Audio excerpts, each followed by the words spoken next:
So it's a beautiful, breezy evening in June. I was cooking dinner and got this crazy idea, as one does, and thought, this outfit, this dress, would look so much cuter if it popped some color. So, while I was waiting for water to boil, I went to the garage and dug through my stuff because, everybody just has some extra fabric dye, clothing dye around, right? I mean, don't y'all? So I'm going to show you what I use. It's not a brand recommendation. I found it on a clearance rack last year. Beyond that, so this is what I dyed my raspberry beret with too. So this is what it is, flamingo pink in color.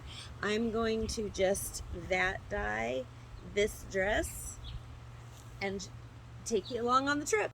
So we're back in the kitchen. Obviously, I had to change if I was going to dye something. So I do have my dress washed and wet over here, just sitting on the counter out of the way. So the directions for the dye, they say to empty this packet of dye with 8 tablespoons of salt.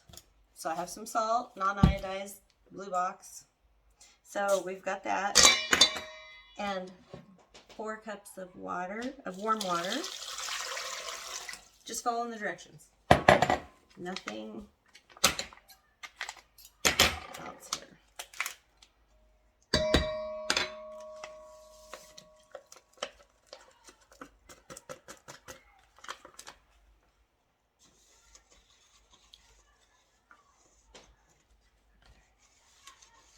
So you can see that the color in here is turning that flamingo pink, that really bright fuchsia. And I can still feel that it's gritty at the bottom, so you want to stir it until it's not gritty anymore and it's dissolved fully. Otherwise you can get spotting and stuff like that, so you don't want that. Just make sure it's dissolved fully. You can use a whisk, whatever works for you. If your water's a little warmer, it'll dissolve quicker. The usual things. And when you're done, your wooden spoon will have a really cool end on it. If you're using a wooden spoon like I am. Several of mine have colored handles. Okay, so then we're going to get the dress. Like I said, it's just washed and wet. You want it wet before you put it in the water. It's more likely to absorb evenly that way. That's really the only reason you're doing that. And then you may need to add a little more water to keep it underwater, or you may not. I think we're okay here like this. So what I will do is I will come in. I'm just poking the air out right now, pushing the air out with the stick. You could use your hands. I don't really want to put my hands in there. I do have gloves over here. I just don't feel like putting them on right now. I'll probably just put them on when we go to rinse, because that one is definitely hands-on. May want to have them. Totally up to you and your level of comfort when using different things. So we are going to let this sit now for an hour. We'll be stirring it regularly throughout then. Just every couple minutes I'll come through, make sure the air pockets are, push the air pockets out, stir it a little bit more, and we'll see what we have. So I'll be back to check on it. So it's been over an hour because I ran an errand, and it's okay, it won't hurt it. I've got this in the sink right here. I can't get the camera angle to get my face and this, so we're gonna watch this. I'm gonna change the camera here. I'm gonna show you how much dye actually will come out of that fabric. We are going to rinse it until it rinses clear, and then we're gonna wash it in the machine. But I just did want to let you know what we're gonna do now. So it's been sitting. We put the dye, or put the dress in the water with the salt, the dye, and let it sit for an hour. I stirred it around some. The end of my spoon, or my wooden stir paddle, is now a very lovely shade of pink. I have several that are colored from doing this. I just used the back end of it. It doesn't really matter. It doesn't affect anything, and it's not coming into contact with food. Just a way that I kind of manage one of those things that I do. Just giving you a heads up on that. Use what you have. It's non-reactive, so I really didn't care. I'm gonna adjust the camera and we're gonna look down here now.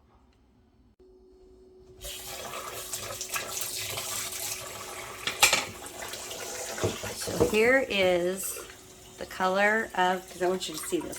Here's the color of the dye going down the drain.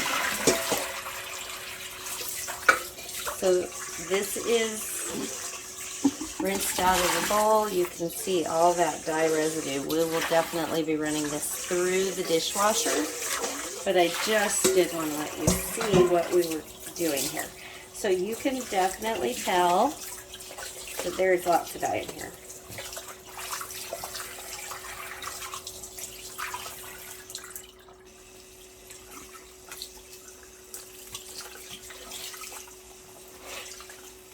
You could use gloves here if you wanted.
It's a pretty pink. I don't know what else to say.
Okay, so I think you can tell it's not nearly as pink as it was. I'm going to rinse it one more time like that, and I'm going to go ahead and put it in the washing machine and get the excess dye out. I'm not going to wash this with anything else that I'm worried about it turning pink. I have had things dye everything in the house before, so be careful about what you're dyeing with.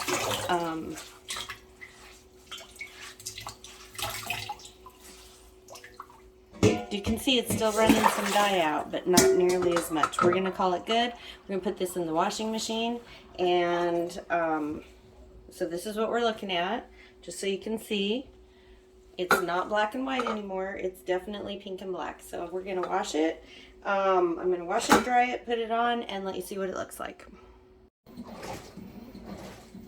if you weren't sure if there was still dye coming out of that, you can look in this washing machine and see it. It's kind of a fun washer with a glass lid, but there's still definitely dye coming out right now. So just keeping that in mind as we go along.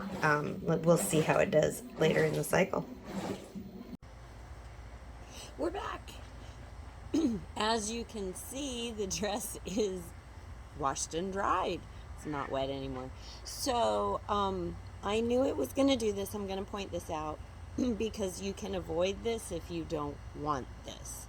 So I knew that because of the pattern, the streaky black on the white, and what that caused on the fabric, I wanted some streaky stuff. I didn't want to just evenly do this, and so I would hypothetically have left it in the dye a shorter amount of time, except for Elijah decided it was a good time to go run an errand, which was fine because I love this deep color. So I'm totally thrilled with how this turned out. I love it.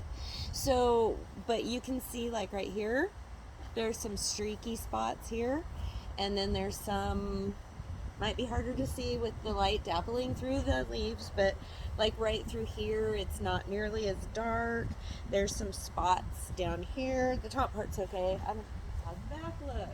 So anyway, now I have this fun, bright colored dress where before I had one that was kind of and gray looking, and while it was cozy, I never felt like super upbeat in it, but that's okay because we fixed it.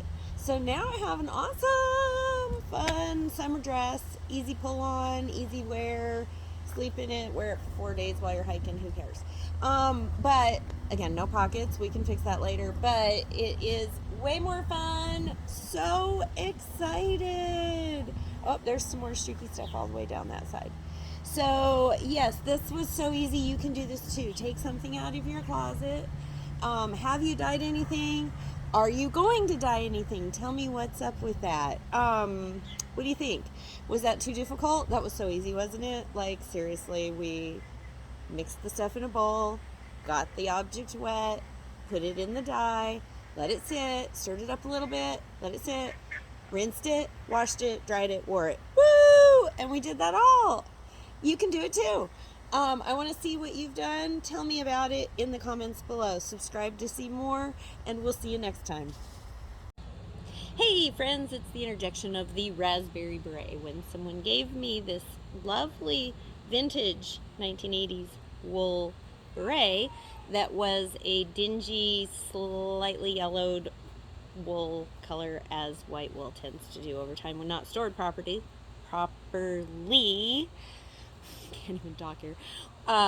Decided that it needed some zing, and when I was at the store and found all that fabric dye on clearance, I decided that was exactly what I needed, was a raspberry beret. So I did the same process with this hat, with my beret, as I did with the dress last night. I had just done it previously because everybody needs a raspberry beret because, you know, it's punny. So just wanted to interject that in there. You can do all kinds of things. Anything. Just get out and try it. Back to dyeing. So it's a beautiful, breezy evening in June. I was cooking dinner and got this crazy idea, as one does, and thought, you know, this outfit, this dress, would look so much cuter if it popped some color. So while I was waiting for water to boil, I went to the garage and dug through my stuff because, you know, everybody just has some extra fabric dye, clothing dye around, right? I mean, don't y'all? So I'm going to show you what I use. It's not a brand recommendation. I found it on a clearance rack last year. Beyond that, so this is what I dyed my raspberry beret with too. So this is what it is, flamingo pink in color. I'm going to just dye this dress and take you along on the trip.